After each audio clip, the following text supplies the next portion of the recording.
Good afternoon, everybody.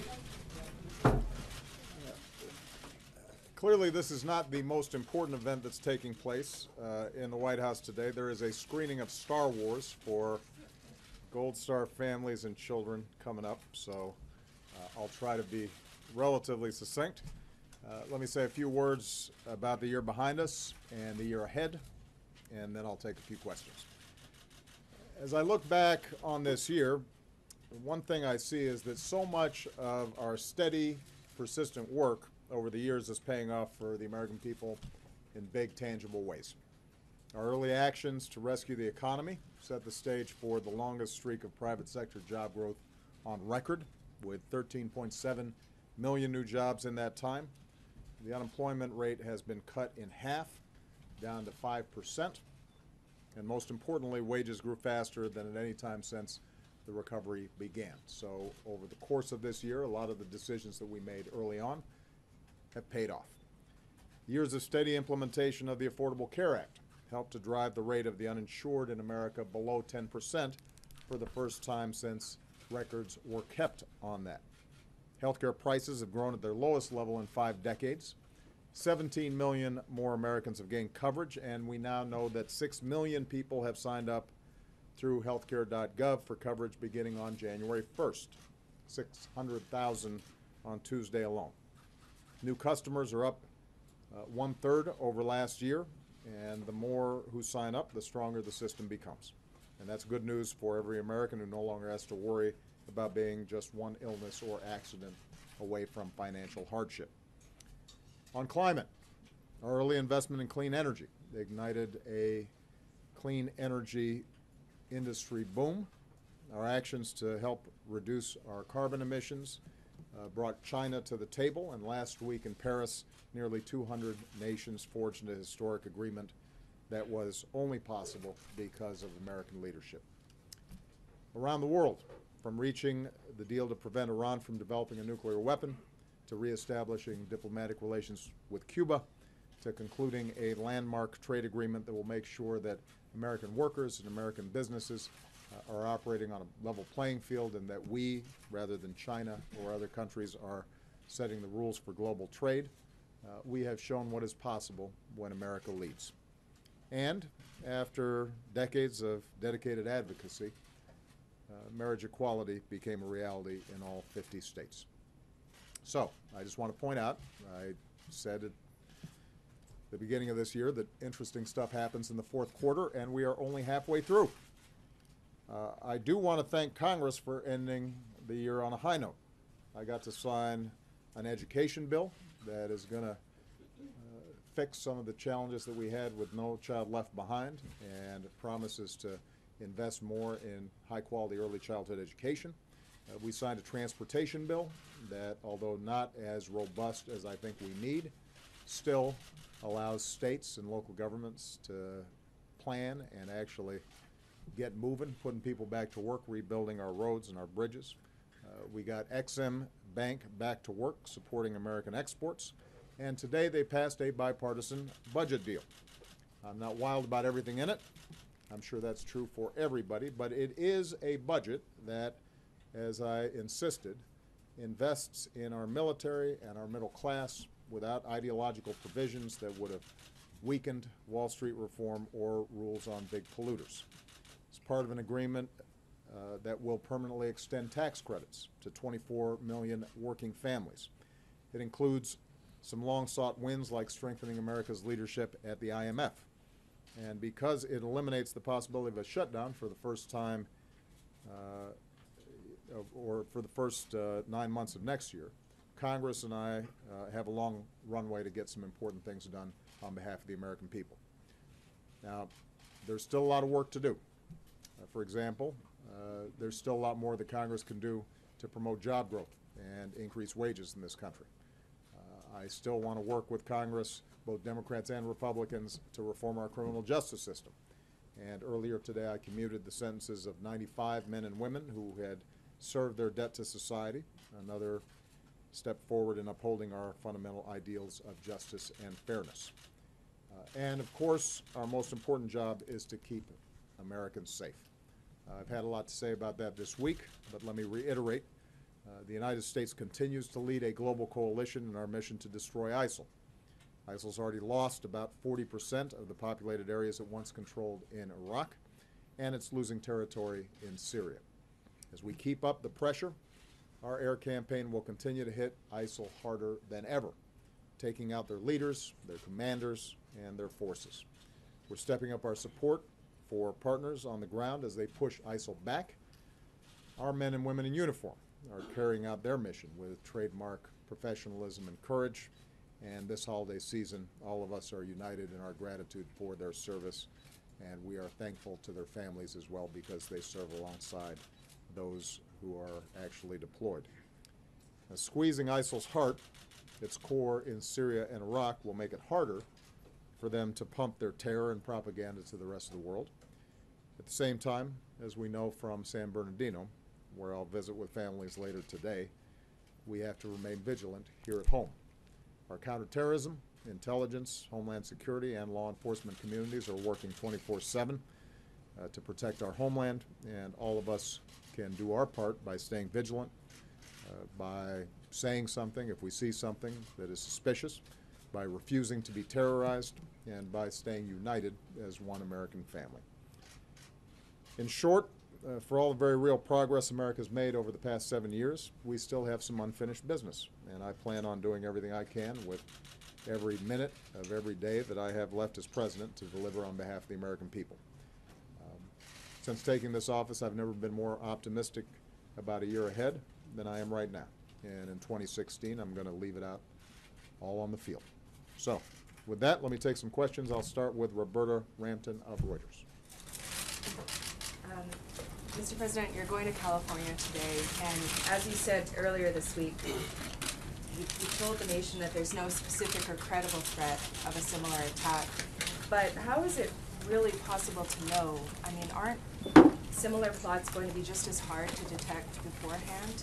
And some lawmakers are saying that your government should review the social media of all people applying for visas to come to this country. What do you think of that idea? Should that be mandatory? Well, Roberta, you're absolutely right that it is very difficult for us to detect lone wolf plots or plots involving a husband and wife in this case, because despite the incredible vigilance and professionalism of all our law enforcement, homeland security, et cetera, it's not that different from us trying to detect the next mass shooter. You don't always see it. They're not always communicating publicly, and if you're not catching what they say publicly, then it becomes a challenge. We are continuing to work at every level to make sure that there's no slip between information sharing among agencies. We're continuing to strengthen our information sharing with foreign countries, and because in part of the tragedy in Paris, I think you're seeing much greater cooperation from our European partners on these issues. But this is a different kind of challenge than the sort that we had with an organization like Al-Qaeda that involved highly trained operatives who are working as cells or as a network. Here, essentially, you have ISIL trying to encourage or induce somebody who may be prey to this kind of propaganda, and it becomes more difficult to see. It does mean that they're less likely to be able to carry out large, complex attacks, but as we saw in San Bernardino, obviously, you can still do enormous damage.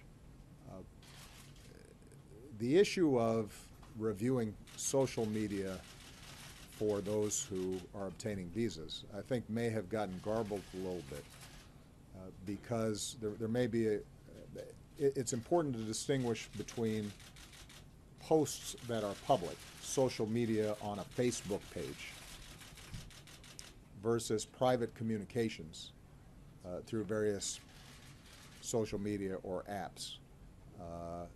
And our law enforcement and intelligence professionals are constantly monitoring public posts, and that is part of the visa review process,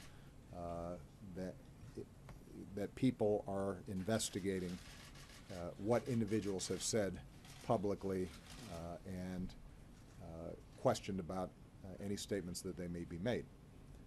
But if you have a private communications between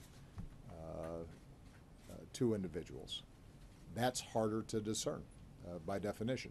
And one of the things we'll be doing is engaging with the high-tech community to find out how we can, in an appropriate way, do a better job if we have a lead to be able to track a suspected terrorist.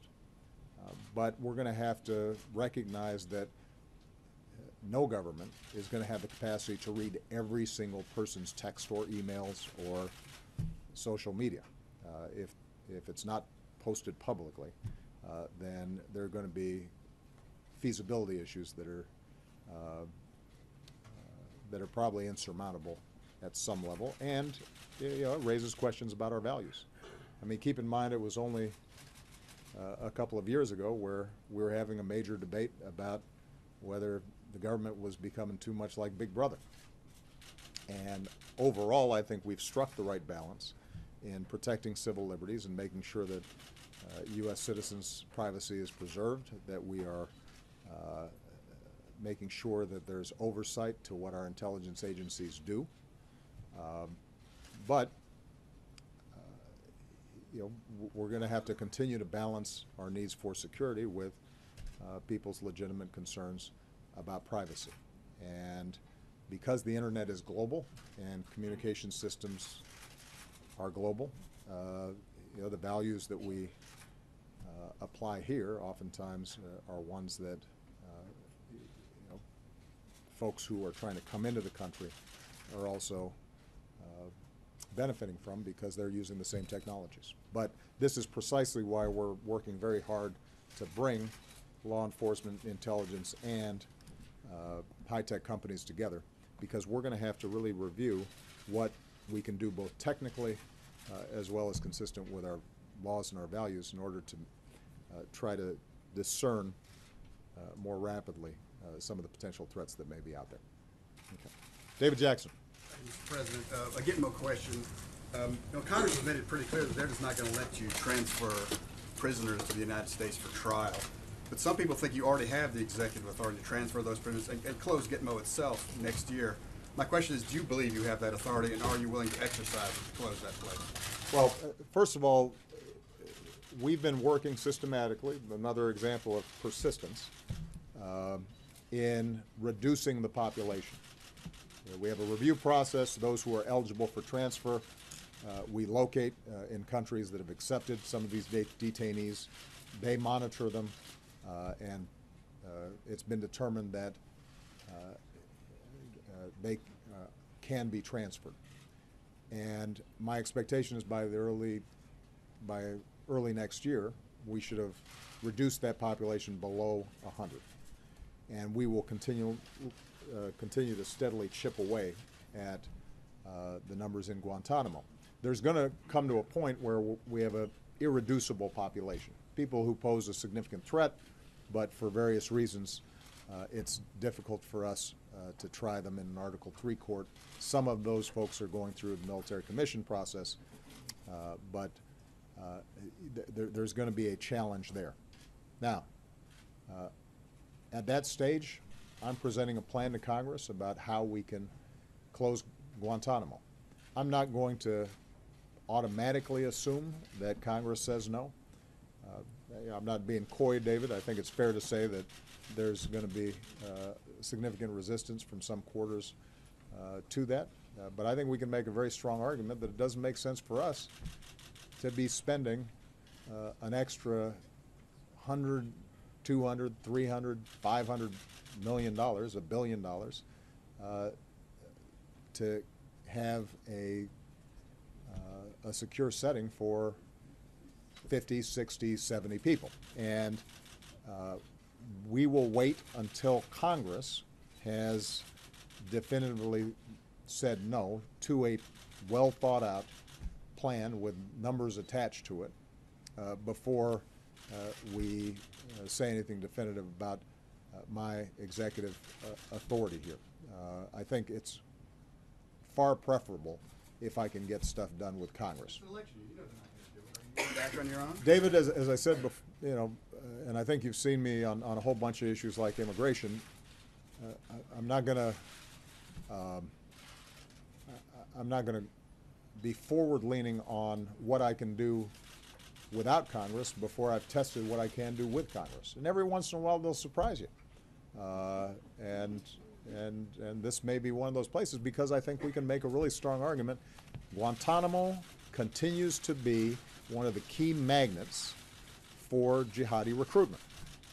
You know, to Roberta's question earlier about how do they propagandize and convince somebody here in the United States who may not have a criminal record or a history of terrorist activity to start shooting. This is part of what they feed, this notion of a gross injustice, that America's not living up to its professed ideals. We know that. We see the internet traffic. We see how Guantanamo has been used to create this mythology that America is at war with Islam. And you know, for us to close it is part of our counterterrorism strategy that is supported by our military, our diplomatic, and our intelligence teams.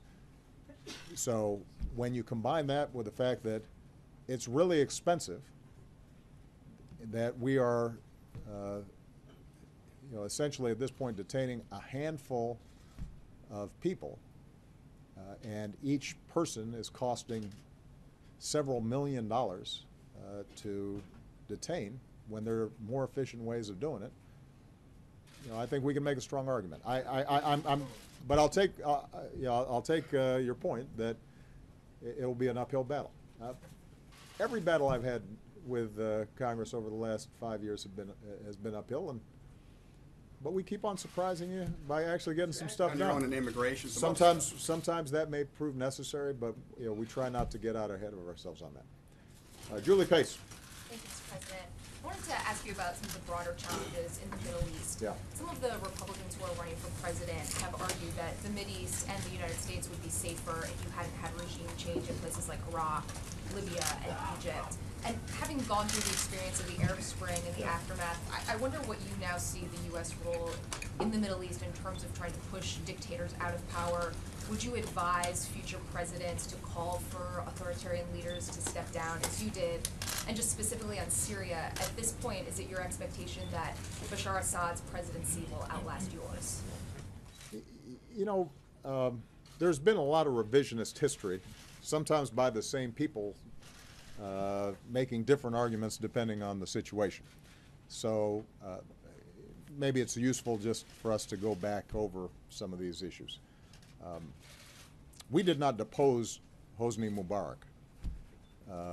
Millions of Egyptians did because of their dissatisfaction with the corruption and authoritarianism of the regime. We had a working relationship with Mubarak. We didn't trigger the Arab Spring. And the notion that somehow the U.S.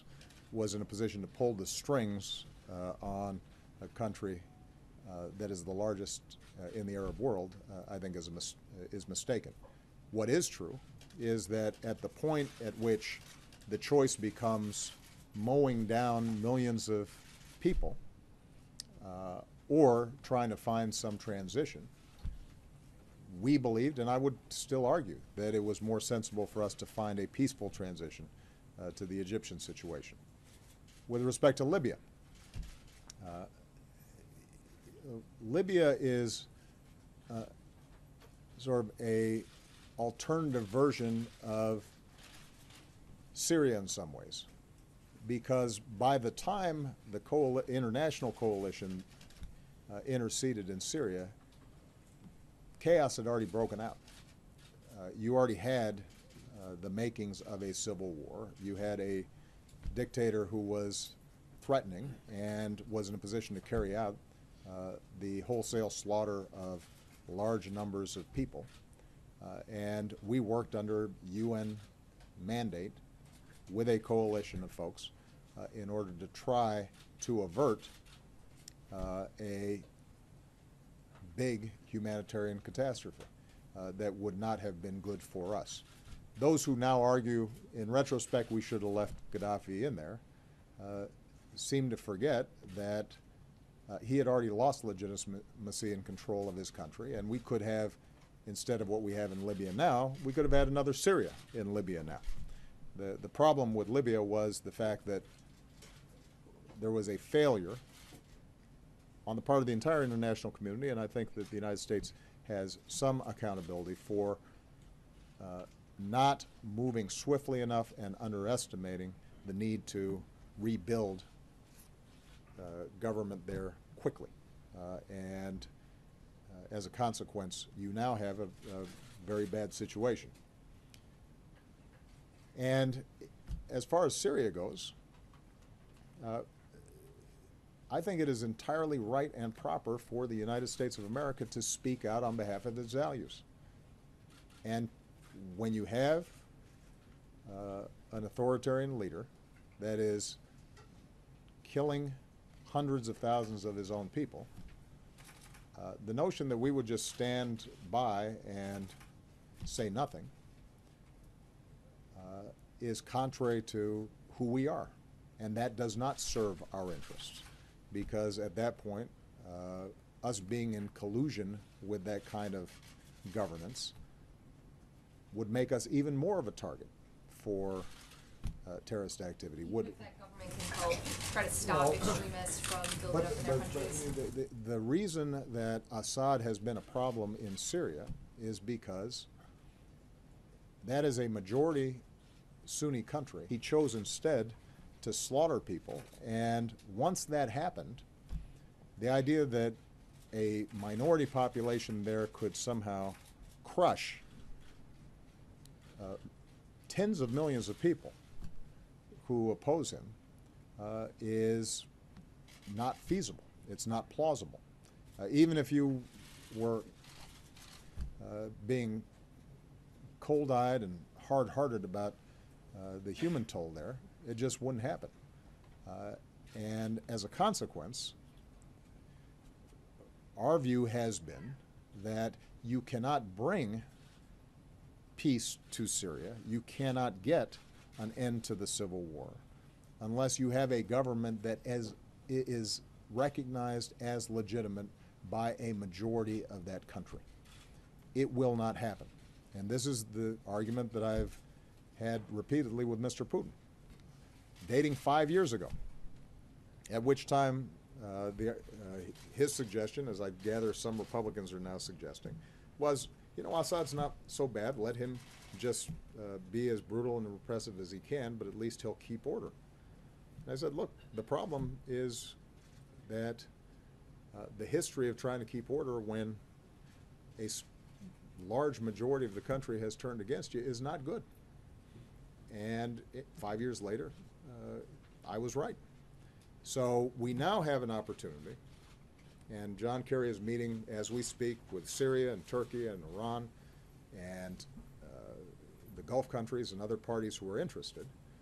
We now have an opportunity not to turn back the clock. It's going to be very difficult to completely overcome the devastation that's happened in Syria already, but to find a political transition that maintains the Syrian state, that recognizes there are a bunch of stakeholders inside of Syria, and hopefully to initiate a ceasefire that won't be perfect, but allows all the parties to turn on what should be our number one focus, and that is destroying Daesh and its allies in the region. And that is going to be a difficult process. It's going to be a painstaking process, but there is no shortcut to that. And that's not based on some idealism on my part. That's a hard-headed calculation about what's going to be required to get the job done. Do you think that Assad, though, potentially could remain in power a year from now?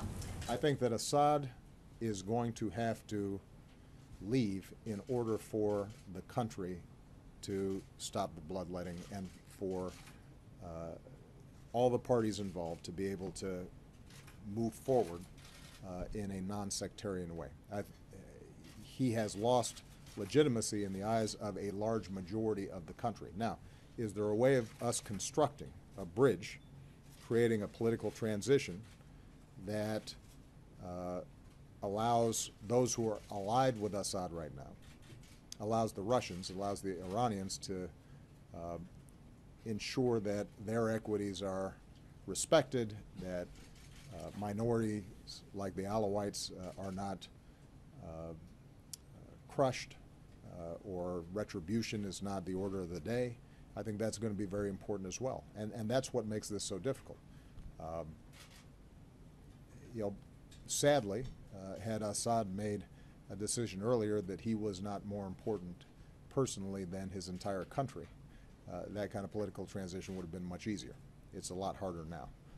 But John Kerry's been doing some excellent work in moving that process forward, and I do think that you've seen from the Russians a recognition that after a couple of months, they're not really moving the needle that much, despite a sizable deployment inside of Syria.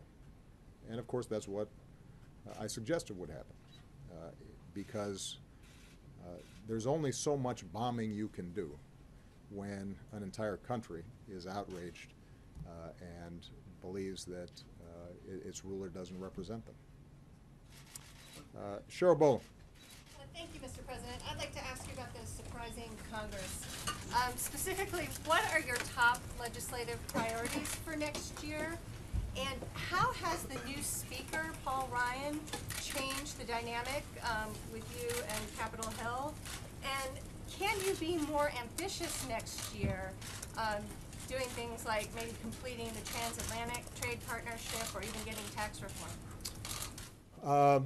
Well, first of all, it's important to give some credit where credit is due. John Boehner did a favor to all of us, including now Speaker Ryan, by working with us to agree on a top-line budget framework. That was the basis for subsequent negotiations. He was able to do that because he was going out the door, and was then given, I think, a little more room to maneuver than he previously had.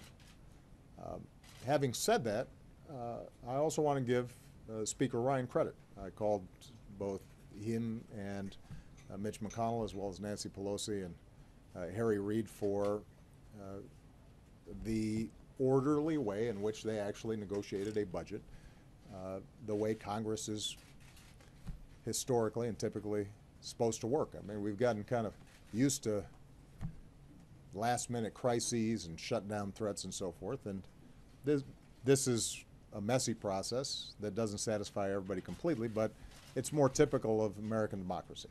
And I think that Speaker Ryan deserves a role in that. I will say that in his interactions with me, he has been professional. He has reached out to tell me what he can do and what he cannot do. I think it's a good working relationship. We recognize that we disagree on a whole bunch of other stuff and have fundamentally different visions for where we want to move the country. But perhaps because even before he was elected, he had worked on Capitol Hill, I think he is respectful of the process and respectful of how legislation works. So kudos to him, as well as all the leaders and appropriators who are involved in this process. Now, just want to repeat, because sometimes we take for granted what's happened. I said early on in this process that I wasn't going to sign a budget that that did not relieve sequester, this artificial austerity that was making it difficult for us to invest in things like education and our military. And I said I would not accept a lot of ideological riders that were attached to a big budget deal. And we met our goals.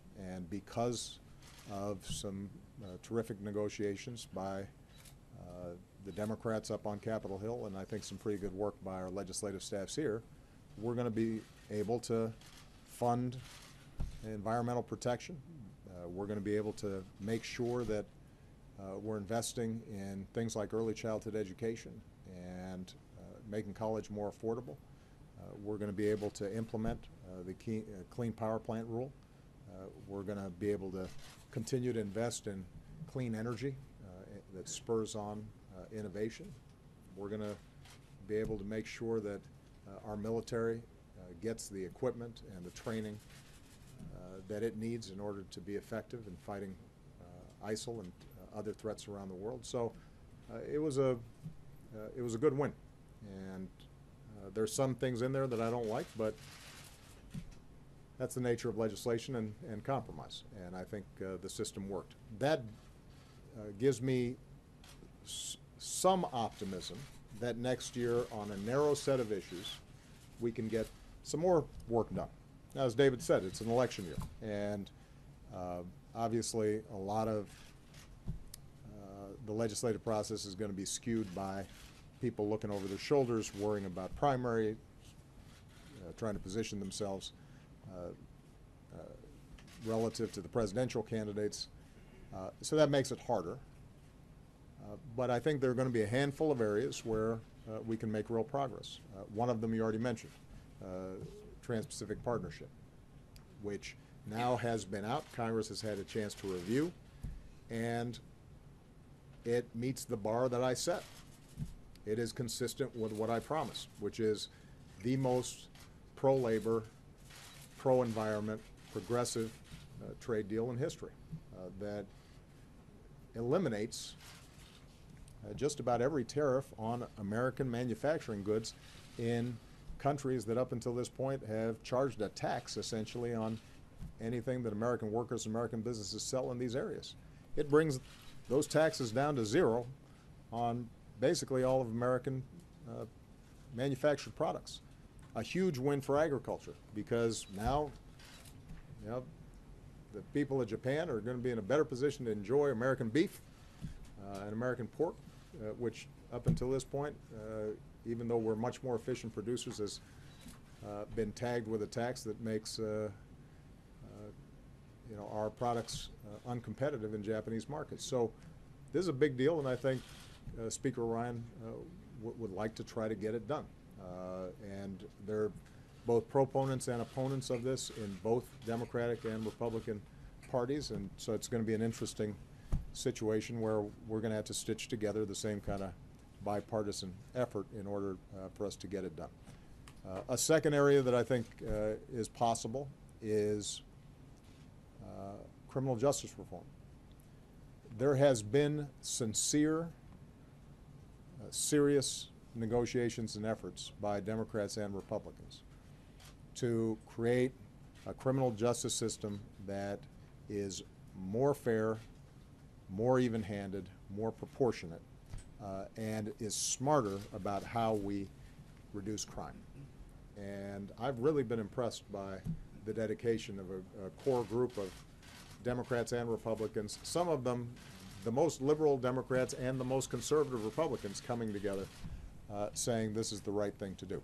We've got a good bill in the Senate that passed with bipartisan support out of committee. My hope is that that gets to the floor and that we can pair it up with a good bill out of the House. And this is an area where you potentially can see us save money, reduce recidivism,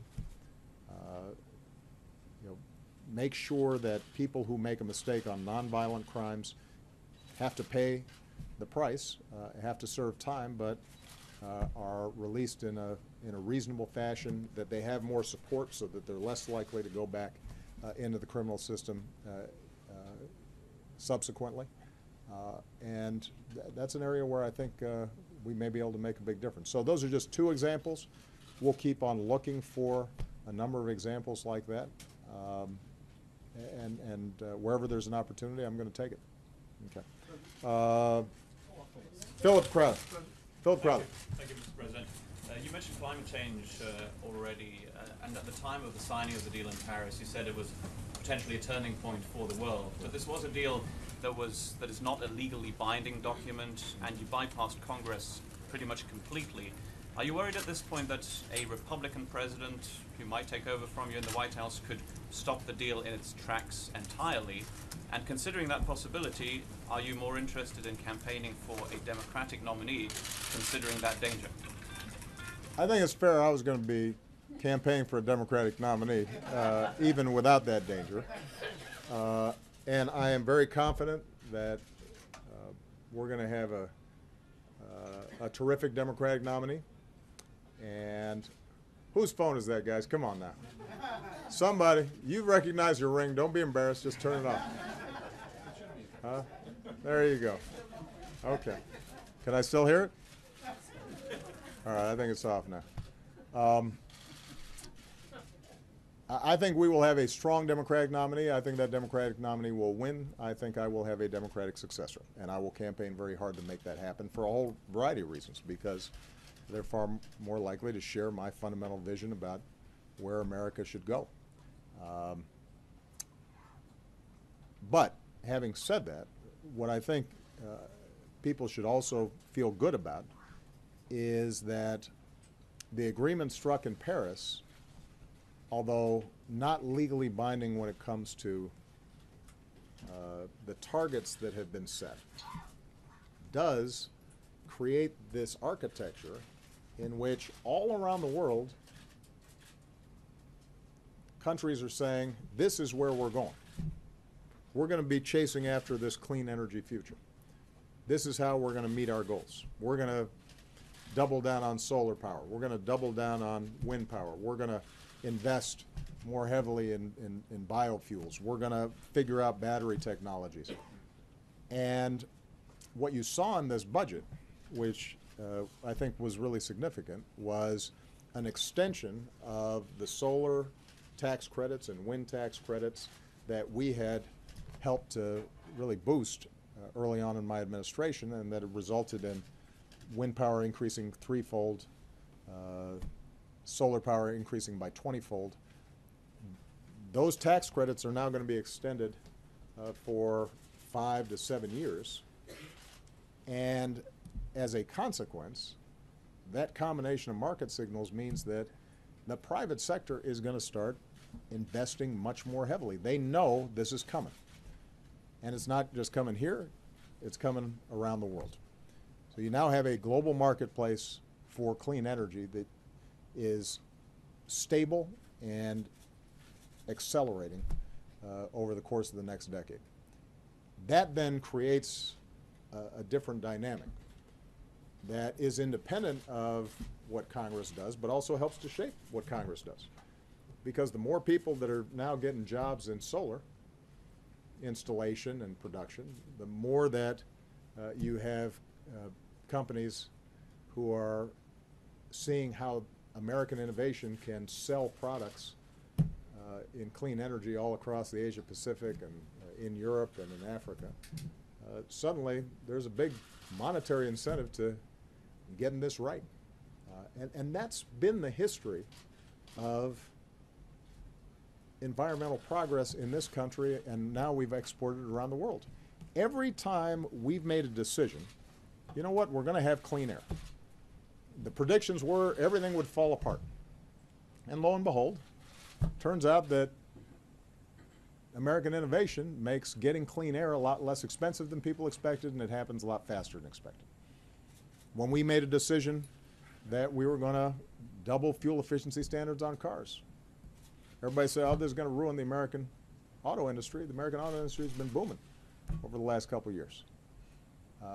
Acid rain, when George H.W. Bush instituted a system to charge for the emissions that were causing acid rain, everybody said, well, you can't do that. That's going to ruin business. And it turned out it was smoother, faster, quicker, better. And acid rain, folks who were born, I don't know, some of you reporters are getting younger or I'm getting older, may not remember it, but that was a big deal. Now, most folks don't even remember it anymore because it got solved. And there's no reason why the same won't happen here. Now, do I think that there's going to be a lot of noise and campaigning next year about how we're going to stop Paris in its tracks, there will probably be a lot of noise like that.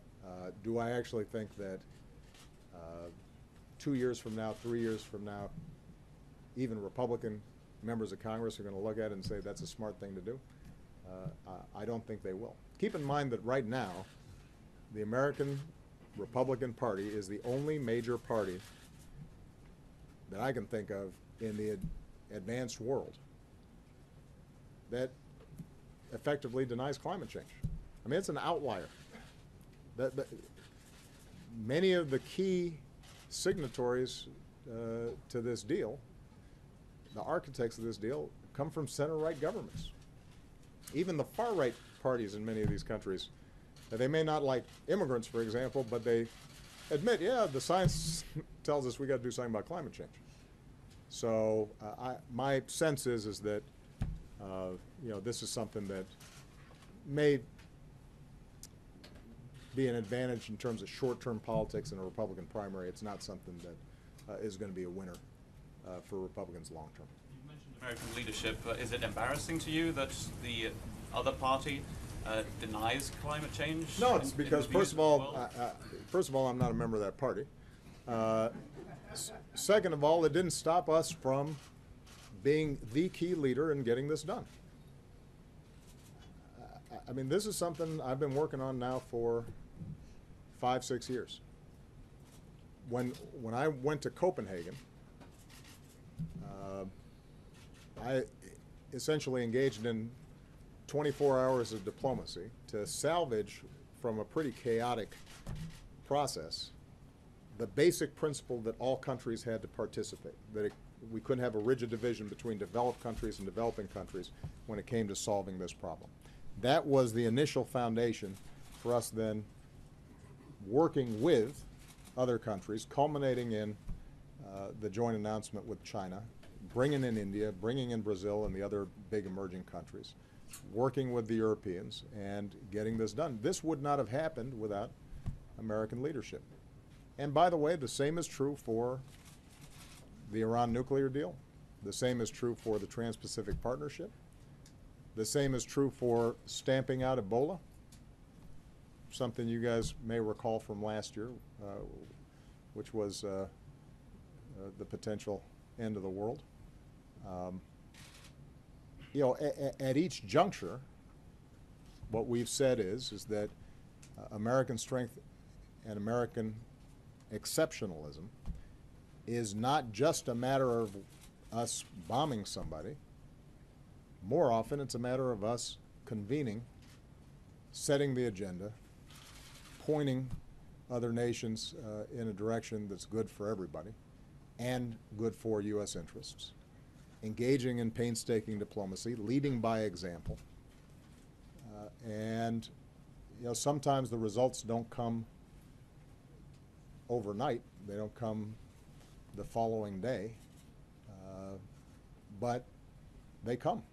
And this year, what you really saw was that steady, persistent leadership on many initiatives that I began when I first came into office. All right, I've got April Ryan.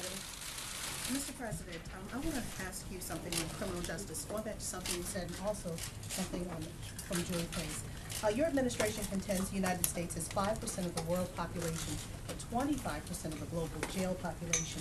What legislation are you supporting that significantly cuts mass incarceration in this country? And then going back to the Assad issue, does Assad have to go to defeat ISIS? Well, we're going to defeat ISIS.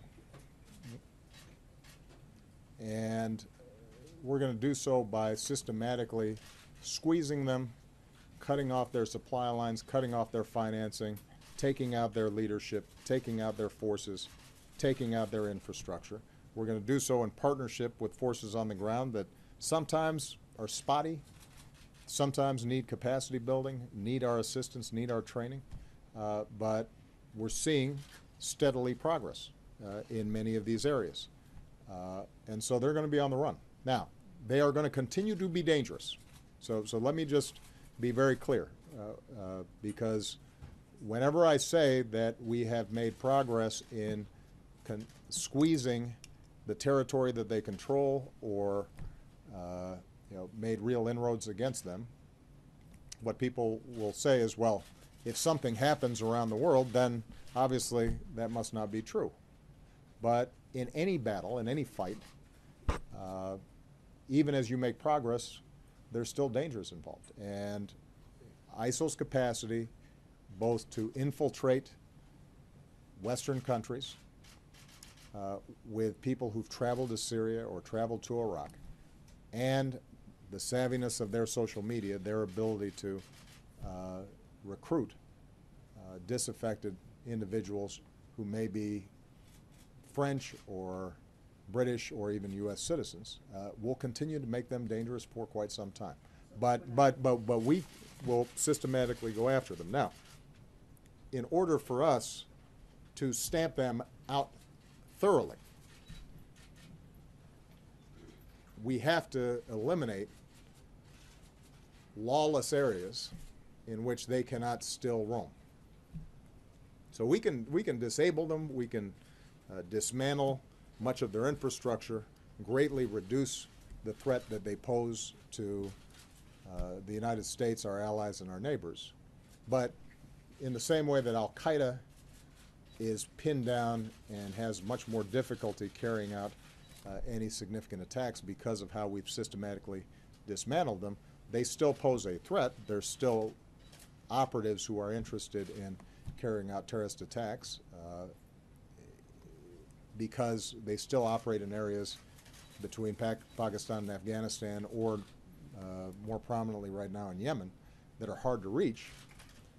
Our long-term goal has to be able to stabilize these areas so that they don't have any safe haven. And in order for us to do that in Syria, there has to be an end to the civil war.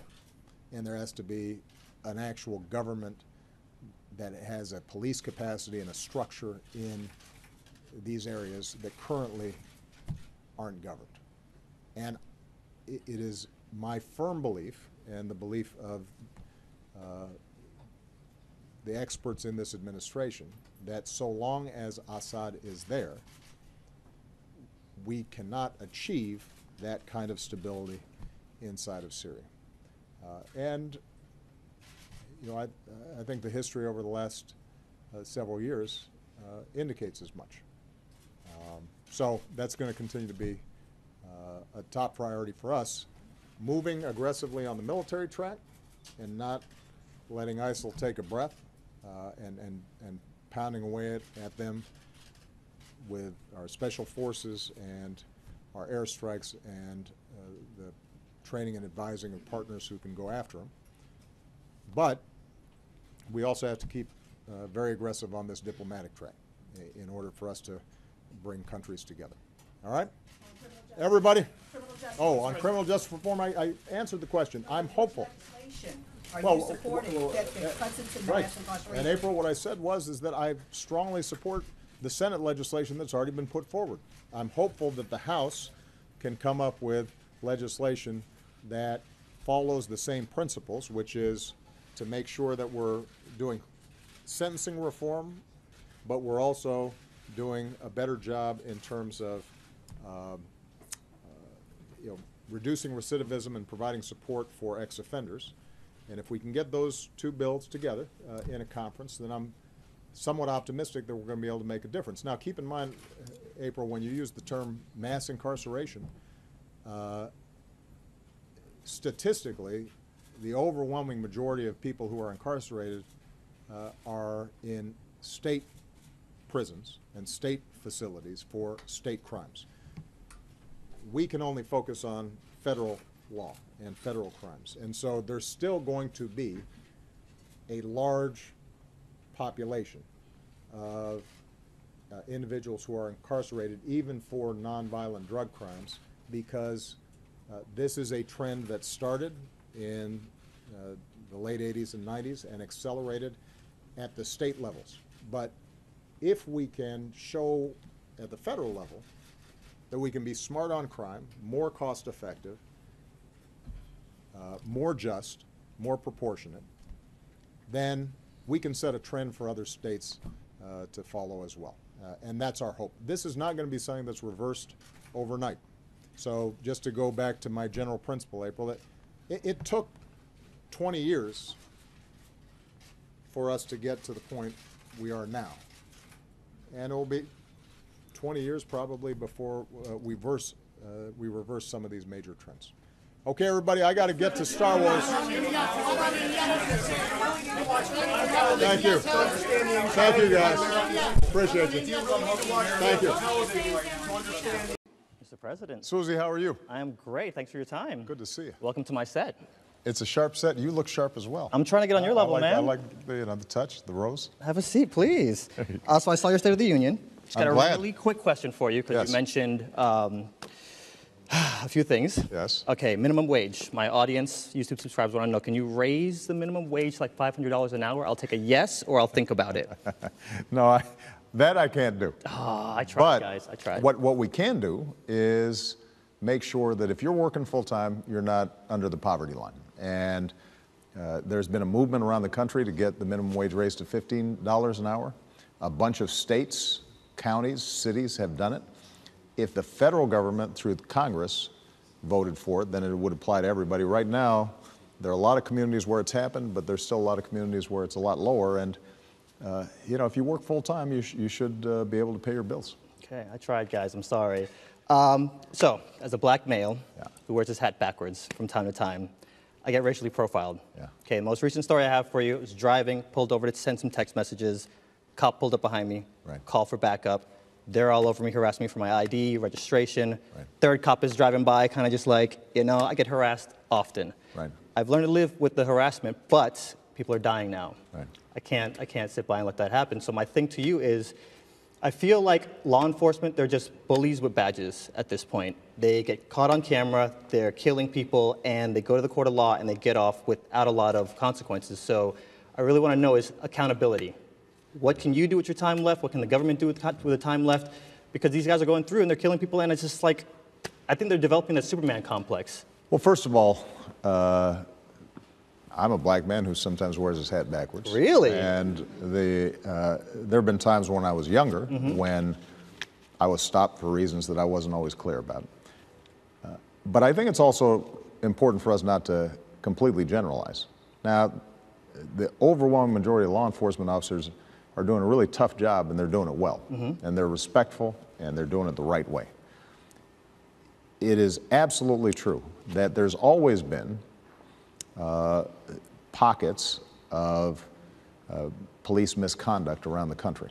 And we have to take that seriously, and what's happened is not that this is new. If you talk to anybody who is a little bit older and was, you know, African American in Chicago or New York or any place else, back in the 50s, 60s, 70s, I promise you, it was a lot worse. Oh, yeah. So it's not that the situation's gotten worse, it's that our awareness has increased. And what we have to do, and I put together a task force that included both police officers and police chiefs, but also folks who were organizing protests in Ferguson, to come together. We put together a task force to give specific recommendations on how we could really deal with this in a serious way. Better data collection, body cameras, better training, a whole package.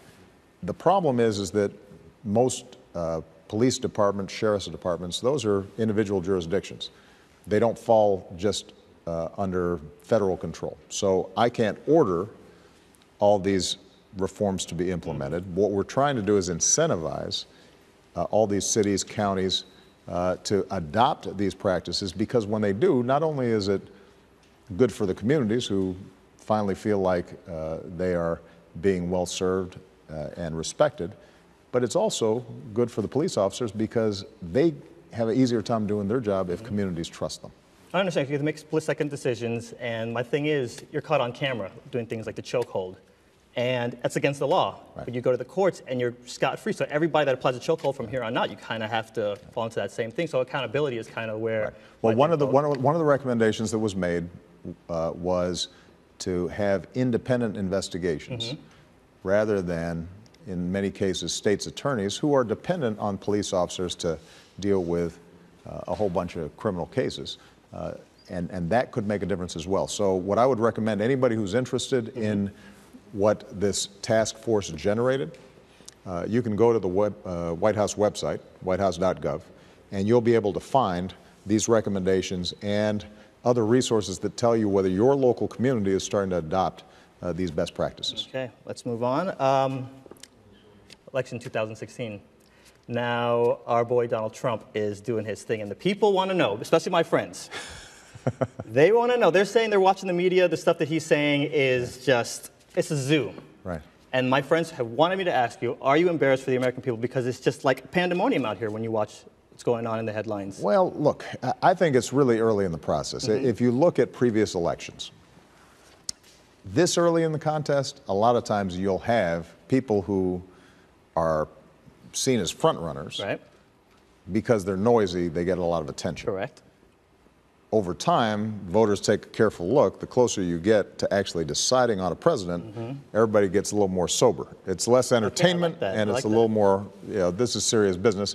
This person's going to have the nuclear code. This person's going to be making a bunch of decisions. We want to make sure that they're clear. So we'll see how the Republican primaries sort themselves out. Now, what I said at the State of the Union was, what is true is our politics has become so rancorous, and there's so few restraints that these days people can just make up facts. Right. They can say one thing and then say the complete opposite the next week.